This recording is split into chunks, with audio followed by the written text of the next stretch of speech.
नमस्कार दोस्तों, स्वागत करते हैं आज की बड़ी और ताज़ी खबरों में। आज दिन भर की बड़ी खबरें और फटाफट से लेकर आज सभी के सामने जुड़ चुके हैं। चलिए आज दिन की बड़ी खबरें और मुख्य समाचार आप सभी को बताते हैं। इससे पहले की निवेदन है, आप इस वीडियो को लाइक नहीं किए तो लाइक जरूर कीजिए और आप इस चैनल पर नए हो तो इस चैनल को सब्सक्राइब जरूर कीजिए। नमस्कार दोस्तों, आपको बता दें हर महीने 50,000 की पेंशन इस सरकारी स्कीम में रोज जमा कर सकते हैं। 200 रुपये एनपीएस में निवेश कर आप अपने भविष्य को आर्थिक रूप से सुरक्षित कर सकते हैं। एनपीएस रिटायरमेंट फंड बनाने के लिए सबसे अधिक पसंदीदा निवेश स्कीमों में से एक है। इस स्कीम में निवेश कर आप इनकम टैक्स पर छूट पा सकते हैं। नए पारी पेशा को लेकर अपने भविष्य में आर्थिक रूप से सुरक्षित करने के लिए इस तरह की स्कीम में निवेश करते हैं। हर कोई चाहता है कि बुढ़ापे में उन्हें आर्थिक रूप से किसी पर निर्भर ना ही रहना पड़े, इसलिए वो सैलरी का एक हिस्सा कई तरह की सेविंग स्कीम में निवेश करते हैं। सरकारी भी कई तरह की स्कीम चलाती है जिनमें लॉन्ग टर्म के लिए निवेश कर एक बढ़िया फंड दिया जा सकता है। सरकार की एक ऐसी स्कीम है राष्ट्रीय पेंशन सिस्टम एनपीएस। ये रिटायरमेंट फंड बनाने के लिए सबसे अधिक पसंदीदा निवेश स्कीमों में से एक है। नमस्कार दोस्तों, आपको बता दें हर महीने 50,000 की पेंशन इस सरकारी स्कीम में रोज जमा करें। 200 रुपये एनपीएस में निवेश कर आप अपने भविष्य को आर्थिक रूप से सुरक्षित कर सकते हैं। एनपीएस रिटायरमेंट फंड बनाने के लिए सबसे अधिक पसंदीदा निवेश स्कीमों में से एक है। इस स्कीम में निवेश कर आप अपने इनकम टैक्स पर छूट भी पा सकते हैं। नौकरी पेशा लोग अपने भविष्य को आर्थिक रूप से सुरक्षित करने के लिए कई तरह की स्कीम में निवेश करते हैं। हर कोई चाहता है कि बुढ़ापे में उन्हें आर्थिक रूप से किसी पर निर्भर नहीं रहना पड़े, इसलिए वे अपनी सैलरी का हिस्सा कई तरह की सेविंग स्कीम में निवेश करते हैं। सरकार भी कई तरह की स्कीम चलाती है जिनमें लॉन्ग टर्म के लिए निवेश कर एक बढ़िया फंड जमा किया जा सकता है। सरकार की एक ऐसी ही स्कीम है राष्ट्रीय पेंशन सिस्टम एनपीएस। ये रिटायरमेंट फंड बनाने के लिए सबसे अधिक पसंदीदा निवेश स्कीमों में से एक है।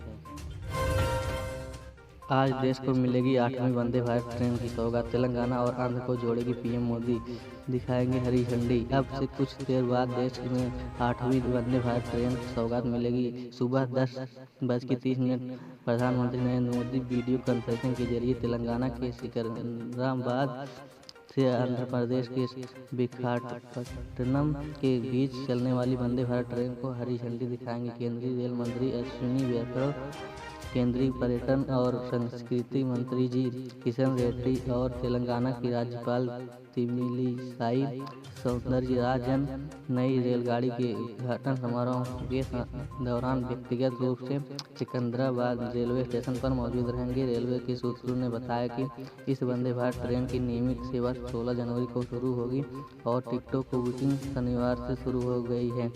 दक्षिण मध्य रेलवे एचसीआर ने एक विज्ञप्ति में बताया कि विशाखापट्टनम सिकंदराबाद एक्सप्रेस 20:833 सुबह 5:45 पर विशाखापट्टनम से रवाना होगी और दोपहर 2:15 पर सिकंदराबाद पहुंचेगी। पीएम किसान की 13वीं किस्त का बड़ा अपडेट जानने 12 करोड़ किसानों को कब तक रहेगा इंतजार। पीएम किसान निधि के तहत 13वीं किस्त का इंतजार कर रहे किसानों के लिए आगामी 7 दिन काफ़ी अहम होने वाले हैं। माना जा रहा है कि 15 से 23 जनवरी 2023 के बीच कभी भी किसानों के बैंक अकाउंट में किस्त पैसे ट्रांसफर किए जा सकते हैं। इसके तहत किसानों को 2,000 रुपये ट्रांसफर किए जाएंगे। अगर ऐसा हो तो 12 करोड़ किसान लाभान्वित होंगे। केवाईसी की है जरूरी। पीएम किसान सम्मान निधि की किस्त के लिए योग्य हैं और अपने अब जब तक केवाईसी नहीं कराई है तो दिक्कत हो सकती है। आपके किस्त के 2,000 रुपये अटक सकते हैं। ऐसे में आप अपने नज़दीकी कॉमन सर्विस सेंटर पर जाकर पीएम किसान के पोर्टल pmkisan.gov.in के जरिए केवाईसी कर सकते हैं। ये OTP बेस्ड सर्विस है, मतलब ये कि आपके रजिस्टर नंबर पर OTP आएगा और इसे एंटर करने के बाद केवाईसी हो जाएगा। बता दें कि यह योजना 1 दिसंबर 2018 से प्रभावी है। लाभार्थियों की पहचान का पूर्ण दायित्व राज्य केंद्र शासित प्रदेशों में के सरकारों पर है। पीएम किसान की वेबसाइट के मुताबिक संपन्न किसान या संवैधानिक पदों पर रहने वाले या रह चुके लोग भी योजना के पात्र नहीं है। किसी भी तरह के सरकारी कर्मचारी के लिए यह योजना नहीं है, जिसके दायरे में आयकर रिटर्न फाइल करने वाले लोगों को भी नहीं रखा गया है। आपको बता दें दोस्तों, आपके आधार नंबर के जरिए भी अपराधी खाली कर सकते हैं बैंक अकाउंट। बचने के लिए फॉलो करो ये टिप्स।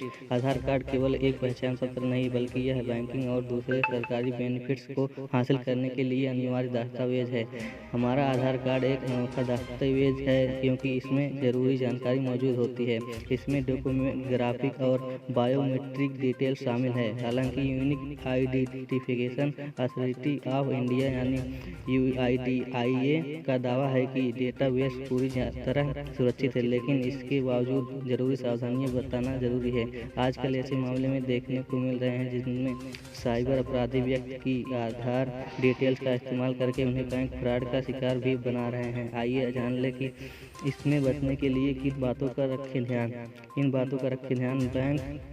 अपने बैंक अकाउंट से अनचाहे आधार बेस्ड ट्रांजैक्शन से बचने के लिए आप UIDAI के अपने बायोमेट्रिक को लॉक कर लें। इसके साथ कभी भी किसी व्यक्ति या एजेंसी के साथ अपने best one time password OTP को शेयर न करें। इस बात का ध्यान रखें कि कभी भी UIDAI का कोई प्रतिनिधि कॉल, ईमेल या SMS के जरिए OTP नहीं पूछता है, इसलिए कभी भी किसी व्यक्ति के साथ OTP शेयर न करें। UIDAI डिटेल आधार कार्ड को भी मान्यता देता है, इसलिए बेस को प्रिंट कराने की जगह आप अपने मोबाइल फ़ोन या लैपटॉप की डिजिटल कॉपी को भी सेव कर रख सकते हैं। अगर आप इसे पब्लिक मिशन पर डाउनलोड कर रहे हैं तो उसकी लोकल कॉपी भी डिलीट करना न भूलें। बेसिक वेरिफिकेशन और दूसरे फीचर्स के लिए कृपया अपने मोबाइल नंबर को रजिस्टर कर लें। अगर आपने कभी भी अपना नंबर रजिस्टर नहीं किया है तो नंबर बदल दिया है तो नज़दीकी बेस सेंटर पर जाकर उसे अपडेट करा लें। दस्तावेजों को सबमिट करने से पहले उसके दस्तावेजों के उद्देश्य का जिक्र करना न भूलें। उदाहरण के लिए, मान लें कि आप बैंक में अकाउंट खोलने के लिए अपने आधार कार्ड की फोटोग्राफी सबमिट कर रहे हैं, तो उस पर बैंक के केवल अकाउंट खोलने के लिए पहचान पत्र आप UIDAI की आधिकारिक वेबसाइट पर जाकर अपने आधार कार्ड की हिस्ट्री को आसानी से ट्रैक कर सकते हैं। इससे अपने आपको उन डिटेल्स को जानने की मदद मिलेगी जहां यूनिक आइडेंटिफिकेशन का इस्तेमाल किया गया है। NHP लिमिटेड इंजीनियरिंग युवाओं के लिए 401 ट्रेनिंग पदों पर निकली भर्ती। ट्रेनिंग के साथ मिलेगी अच्छी सैलरी। इंजीनियरिंग की पढ़ाई करने वाले उम्मीदवारों के लिए नौकरी पाने का शानदार मौका आया है। NHPC लिमिटेड ने ट्रेनी इंजीनियरिंग और ट्रेनी अफसर के पदों पर भर्ती निकाली है। इन पदों पर आवेदन करने के लिए ऑफिशियल वेबसाइट पर जाना होगा। आवेदन के लिए उम्मीदवार www.nhpcindia.com का वेबसाइट का इस्तेमाल कर सकते हैं। आवेदन करने की शुरुआत हो चुकी है। आवेदन करने की प्रक्रिया 25 जनवरी 2023 तक चलेगी। बता दें कि NHPC लिमिटेड ने कुल 401 पदों पर भर्ती निकाली है। उम्मीदवारों को सलाह दी जाती है कि आवेदन करने से पहले पदों से संबंधित जानकारी लें। केंद्र सरकार के कर्मचारियों के लिए खुशखबरी, बजट के बाद बढ़ सकती है मिनिमम सैलरी। केंद्र बजट 2023 के बाद सरकारी कर्मचारियों की सैलरी की फिटमेंट फैक्टर में बदलाव होने की उम्मीद है। फिटमेंट फैक्टर कॉमन वैल्यू होती है जिससे कर्मचारियों के बेसिक पे से गुना करने की उनकी कुल सैलरी को कैलकुलेट किया जाता है। इससे इजाफा होने के बाद कर्मचारियों का न्यूनतम वेतन 18,000 रुपये से बढ़कर 26,000 रुपये हो जाएगा। कितनी होगी सैलरी? कॉमन फिटमेंट फैक्टर मौजूद समय में 2.57% है। इसका मतलब है कि अगर किसी व्यक्ति को 15,500 रुपये से बेसिक पे मिलता है तो उसकी कुल सैलरी 15,500 रुपये है 2.57 या 39,835 रुपये होगी।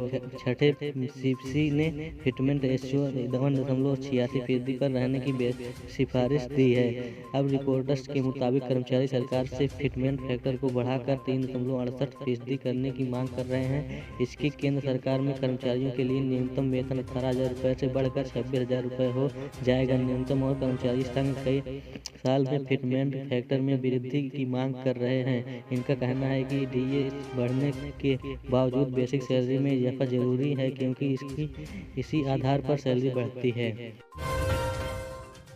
भारत की वित्त मंत्री निर्मला सीतारमण 1 फरवरी को केंद्रीय बजट 2023 को सदन में पेश करने वाली हैं।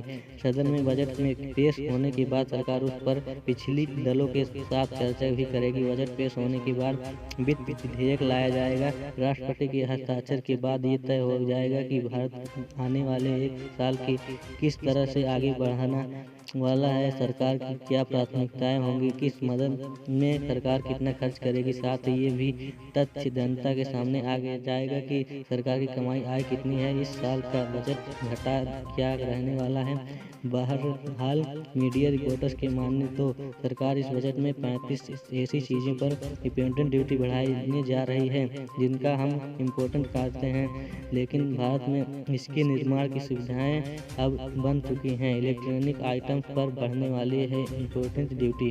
भारत सरकार जिन 35 चीज़ों पर इम्पोर्टेंट ड्यूटी बढ़ाने चल रही है उसमें कुछ लग्जरी सामान है, जो कुछ आम इस्तेमाल की चीज़ें इम्पोर्टेंट ड्यूटी बढ़ाए जाने के बाद उनके रेट बढ़ जाएंगे। ऐसे में आप अभी से उन चीज़ों की खरीदारी कर सकते हैं। विशेषज्ञों के मुताबिक भारत सरकार इलेक्ट्रॉनिक्स आइटम पर इम्पोर्ट ड्यूटी बढ़ाने वाली है, जिसके बाद विदेशी ब्रांड्स के मोबाइल, टीवी, रेफ्रिजरेटर्स व अन्य घरेलू इलेक्ट्रॉनिक्स के सामानों की कीमतें बढ़ जाएंगी।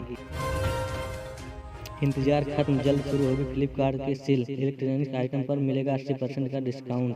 भारत में फ्लिपकार्ट का अपना एक बड़ा कस्टमर बेस है। हर रोज हजारों लोग और इस प्लेटफॉर्म पर शॉपिंग करते हैं। अपने कस्टमर्स के अनुभव को बेहतर बनाने के लिए कंपनी भी कोई कसर नहीं छोड़ती है। इसी चीज़ को ध्यान में रखते हुए कंपनी में अपनी नई सेल की घोषणा की, जो गणतंत्र दिवस के उपलक्ष्य कस्टमर्स की इलेक्ट्रॉनिक्स आइटम्स, स्मार्टफोन और गैजेट पर भारी डिस्काउंट देगी। आइए इसके बारे में जानते हैं। कब शुरू होगी sale? E commerce platform Flipkart ने अपनी गणतंत्र दिवस 2023 की सेल की तारीखों की घोषणा कर दी है। कंपनी की Flipkart big saving days cell 15 जनवरी से शुरू होगी और 20 जनवरी तक चलेगी। प्लेटफॉर्म मेंबर के लिए खास ऑफर। अगर आप फ्लिपकार्ट के प्लस मेंबर हैं तो आपको लिए एक फायदेमंद डील है। कंपनी के फ्लिपकार्ट प्लस मेंबर 14 जनवरी की मध्य रात्रि से ऑफर का लाभ उठा सकेंगे। इसके अलावा अगर आपके पास 40 फ्लिपकार्ट सुपर कॉइन्स हैं तो आप प्लस मेंबरशिप के लिए भी रजिस्ट्रेशन कर सकेंगे। इसके अलावा फ्लिपकार्ट ने सेल के लिए ऑफर की परेड का वादा किया है, जिससे यूजर हर डील पर बचत कर सकते हैं। आज हम यहाँ कुछ डील्स और ऑफर्स की जानकारी दे रहे हैं। फ्लिपकार्ट सेल मिलेंगे ऑफर। फ्लिपकार्ट की सेल में आपको Flipkart axis bank credit card के साथ खरीदारी करने पर 5% कैशबैक का लाभ मिल सकता है। इसके अलावा e commerce site city bank of axis bank के क्रेडिट और डेबिट कार्ड पर 10% का स्टेट डिस्काउंट भी दे रही है। आप फ्लिपकार्ट में लेटर प्रोग्राम का इस्तेमाल भी कर सेल के दौरान कर सकते हैं। बता दें कि कंपनी 1000 रुपये तक के गिफ्ट कार्ड देगी। बीओबी बैंक बड़ौदा की तिरंगा डिपॉजिट स्कीम में करें निवेश, मिल रहा है जोरदार ब्याज।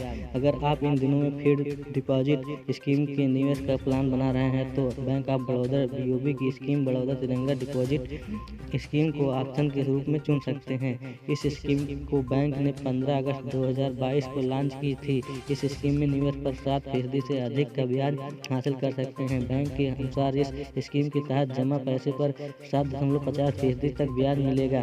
बैंक ऑफ बड़ौदा ने दिसंबर में एनआरओ और एनआरई टर्म डिपॉजिट सहित घरेलू रिटेल टर्म डिपॉजिट पर विभिन्न अवधियों की डिपॉजिट पर ब्याज दरों में इजाफा किया था। मौजूदा दरें 26 दिसंबर 2022 से 2 करोड़ रुपए से कम की जमा कर लागू है।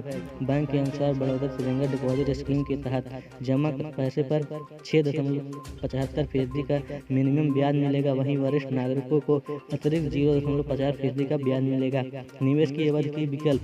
बड़ौदा तिरंगा डिपॉजिट स्कीम में 2 अवधि के लिए निवेश का ऑप्शन है। पहला, आप 444 दिनों के लिए निवेश कर सकते हैं और दूसरा 555 दिनों के लिए भी निवेश कर सकते हैं। दोनों टर्म में निवेश कर ब्याज दर एक समान है। बैंक ऑफ बड़ौदा के ग्राहक मोबाइल के जरिए वर्ल्ड के इस्तेमाल से ऑनलाइन फिक्स्ड डिपॉजिट की शुरुआत कर सकते हैं। ब्याज दर 2 करोड़ से कम खुदरा जमा पर लागू है।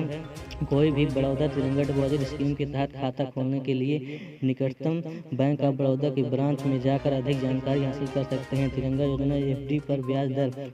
बड़ौदा तिरंगा योजना जमाकर्ताओं को 7.50% तक ब्याज पर दर प्रदान करती है, जिसमें वरिष्ठ नागरिकों के लिए 0.50% और नॉन कॉलेबल डिपॉजिट के लिए 0.25% शामिल है। बैंक बड़ौदा तिरंगा योजना की दोनों अवधि 444 दिन और 555 दिनों की डिपॉजिट पर ब्याज ऑफर कर रहा है। अन्य अवधि की एफडी पर ब्याज दर।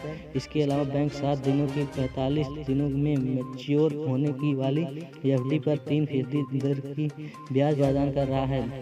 46 दिनों में 180 में मैच्योर होने वाली फिक्स्ड डिपॉजिट कर बैंक 7 दिनों में 45 दिनों में मैच्योर होने वाली पीएफडी पर 3% कर दर ब्याज मिलेगा। 1 साल से 3 साल के मैच्योर होने वाली डिपॉजिट अब 6.75% कर दर में ब्याज मिलेगा, जबकि 2 साल या इससे ज़्यादा समय के मैच्योर होने वाली फिक्स्ड डिपॉजिट पर 5.45% का ब्याज मिलता रहेगा। पुलिस विभाग में नौकरी पाने का सुनहरा मौका। निःशुल्क है आवेदन। पुलिस डिपार्टमेंट में नौकरी तलाश रहे युवाओं के लिए खुशखबरी है। इसके लिए राज्य चयन बोर्ड एसएसबी ओडिशा पुलिस ने कांस्टेबल के पदों पर भर्ती निकाली है। कैंडिडेट्स से आवेदन मांगे गए हैं। इच्छुक कैंडिडेट्स ऑफिशियल पोर्टल ODISHAPOLICE.gov.in के माध्यम से आवेदन कर सकते हैं। ओडिशा पुलिस में कांस्टेबल के पदों के लिए कैंडिडेट्स सीधे इस लिंक के माध्यम से भी आवेदन कर सकते हैं। कैंडिडेट्स इसके अतिरिक्त इस लिंक PDF के माध्यम से इन पदों को संबंधित ऑफिशियल नोटिफिकेशन को भी चेक कर सकते हैं। इस भर्ती अभियान के तहत 4790 पदों पर बहाली की जाएगी। पुलिस विभाग में नौकरी पाने का सुनहरा मौका। निःशुल्क है आवेदन।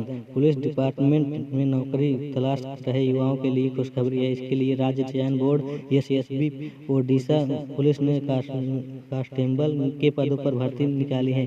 कैंडिडेट्स से आवेदन मांगे गए हैं। इच्छुक कैंडिडेट्स ऑफिशियल पोर्टल ODISHAPOLICE.gov.in के माध्यम से आवेदन कर सकते हैं। ओडिशा पुलिस में कांस्टेबल के पदों के लिए कैंडिडेट्स सीधे इस लिंक के माध्यम से भी आवेदन कर सकते हैं। कैंडिडेट्स इसके अतिरिक्त इस लिंक PDF के माध्यम से इन पदों को संबंधित ऑफिशियल नोटिफिकेशन को भी चेक कर सकते हैं। इस भर्ती अभियान के तहत 4790 पदों पर बहाली की जाएगी। 15 जनवरी यानी पेट्रोल और डीजल के लेटेस्ट रेट। आज पेट्रोल एंड डीजल के रेट में बढ़ोतरी दर्ज नहीं की गई है। आज दिल्ली में जहां पेट्रोल का रेट 96 रुपये 72 पैसे प्रति लीटर पर बना रहा, वहीं डीजल का रेट 89 रुपये 62 पैसे प्रति लीटर पर स्थित रहा। सरकारी तेल कंपनियों कीमतों की समीक्षा करने के बाद प्रतिदिन पेट्रोल और डीजल की रेट तय करती है। इंडियन ऑयल, भारत पेट्रोलियम और हिंदुस्तान पेट्रोलियम दैनिक आधार पर 6 बजे से पेट्रोल रेट और डीजल रेट में संशोधन करती है और जारी करती है। आइए जानते हैं आज के पेट्रोल और डीजल के हर शहर के लेटेस्ट रेट।